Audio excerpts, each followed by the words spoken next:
The value of watches in the secondary market has been increasing significantly in recent years, regardless of whether one considers them as investments or a new alternative asset class. The record-breaking sale of the Paul Newman Rolex Daytona for $17.8 million by Arl Bax at Philippe's auction house in New York on October 26, 2017, marked a new era in watch collecting. Although rare vintage watches have been commanding high prices in the secondary market for years, the watch industry has seen a surge in attention due to the popularity of social media and internet blogs. Collectors are now more aware of the residual values of watches and often consider them when making purchasing decisions. Whether it is the lowest rung on the ladder of watch purchase decision-making or a top factor in building a watch portfolio, the idea of secondary market values is worth exploring. As a premier flagship steel sports Rolex model, arguably any iteration of the Rolex GMT-Master can be considered an investment piece due to the iconic status the watch holds in Rolex lineup and pop culture. However, particularly in the 16,710 produced from 1989 through 2007, we see an end of an era in true tool watch form before Rolex makes the switch to upgraded materials decidedly more luxury-leaning, such as a ceramic bezel, updated bracelet and maxi dial and case size. Available with the iconic red and blue Pepsi bezel insert, the black and red Coke insert, or the all-black bezel variation, the 16,710 is heralded by collectors for its iconic looks and tool watch practicality. And with its 40mm case diameter, 12.4mm thickness, 47.5mm lug-to-lug, and 20mm lug width, we have classic case size proportions suitable for various wrists for those who find the modern variant a bit too large.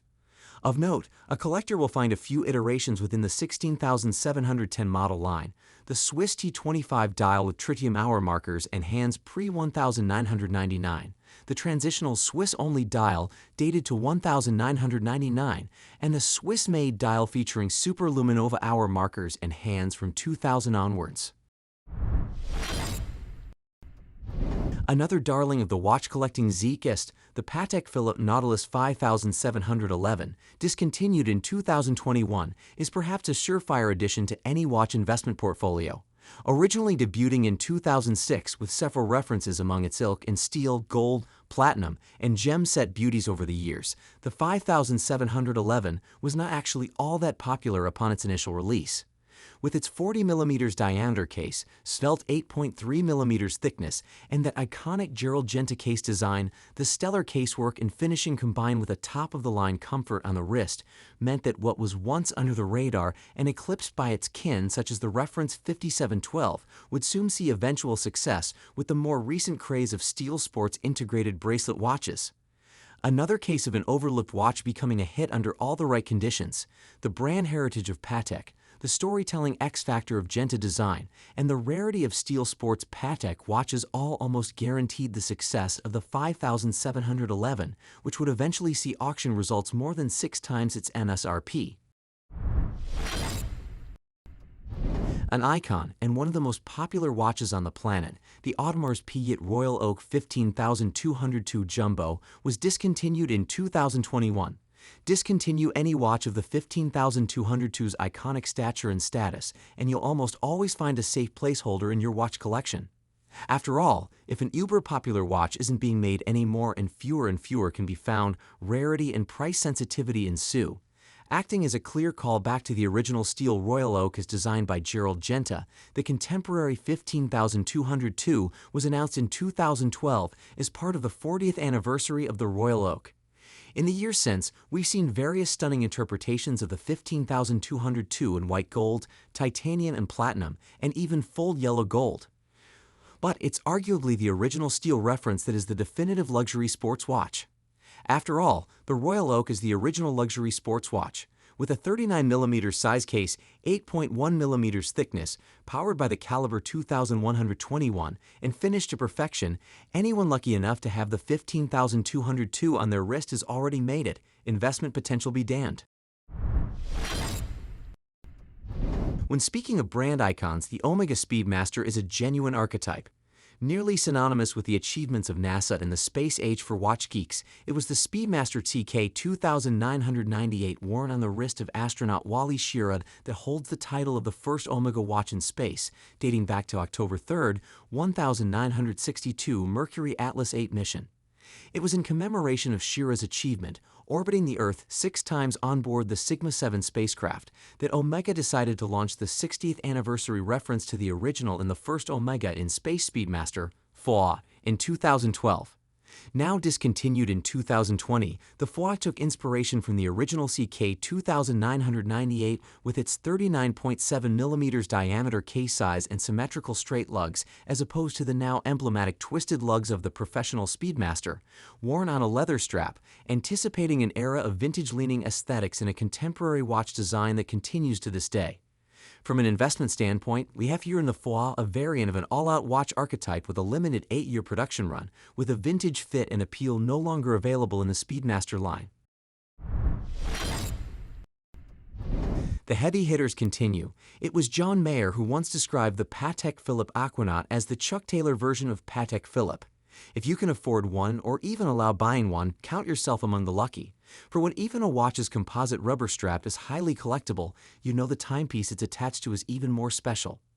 Often thought of as the more affordable alternative to the Nautilus and supposedly geared towards a younger demographic, aside from the flex and literal buy-in required to purchase the watch, at its core, Mayer's assertion is correct. Available in khaki green with a modern 42.2mm diameter and 11.9mm thickness, the grenade-like dial and vibrance of the Aquanaut imbue the wearer with the ultimate sense of high-low in watchwear. The best of old-world watchmaking and finishing with a Patek name and brand values, with the modern and punchy design to take a kicking and keep on ticking. These characteristics make the Aquanaut a highly in-demand model to this day. The Audemars Piguet Royal Oak Offshore chronograph was first introduced in 2014, featuring a pink gold case, bracelet, and dial, encased in a 42mm diameter and 14.6mm thickness, water resistant to 100 meters. The Offshore chronograph is an unabashed luxury sports watch. With the Offshore line being traditionally a testing ground for Audemars Piguet in materials, limited edition models, and endorsements, this particularly robust Offshore is a thick chunk of pink rose gold material, accentuated with an integrated bracelet recalling the original Royal Oak beauty of yore, while coupled with ceramic crown surrounds and chronograph pushers, a remarkably modern addition, along with a sapphire display case back. Audemars Piguet is truly at the top of the game with their level of finishing and refinement, and it's no wonder that the dichotomy of the Offshore's seemingly uncharacteristic bold and rough sportiness coupled with a sense of ultra-sophistication has created one of the more popular watches for collectors of the brand to date. In terms of investment, sometimes you need to spend money to make money, and the Offshore is indeed one fun way to do it. At Vacheron Constantin's 2016 showing at the Salon International de la Haute Horlogerie, the third generation of the Overseas was released to much fanfare. In blue and silver dial variations, the updates over the previous generation Overseas models, back to 1996, showed us that the Overseas was a line that again deserved to be in the conversation alongside outside brand rivals in the Royal Oak and Nautilus integrated bracelet steel sports range. Featuring a 41mm stainless steel case in tenue style, the 4500V is 11mm thick and water-resistant to 150 meters. The movement is protected against magnetic fields up to 25,000 ampere with its soft iron casing ring and is available on a steel bracelet, rubber, or leather strap.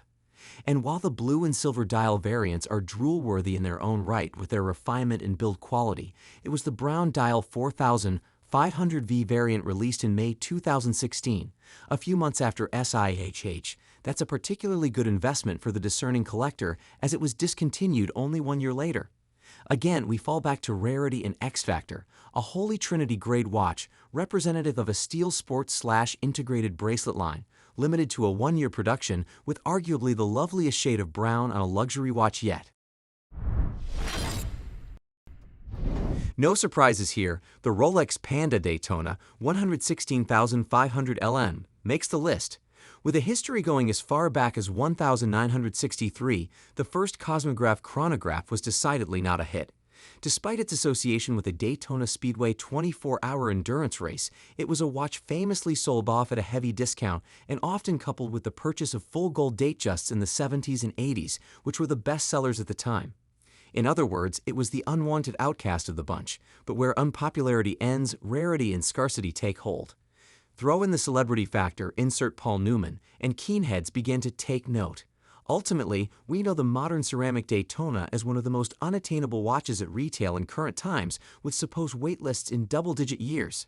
And yet, regardless of the hype and phenomenon that accompanies the Daytona legend, we have a watch that at its core has evolved on a technical level with the caliber 40-130 in a 904 liters oyster steel case and bracelet, measuring 40 millimeters in diameter and 12.2 millimeters thick.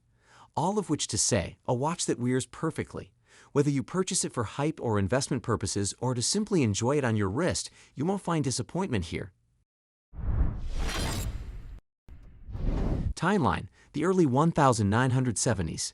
NASA is considering exploration of the dark side of the moon. Omega developed an outer case for the Speedmaster watch to help withstand the harsh and extreme temperatures of outer space. Its name, Alaska Project.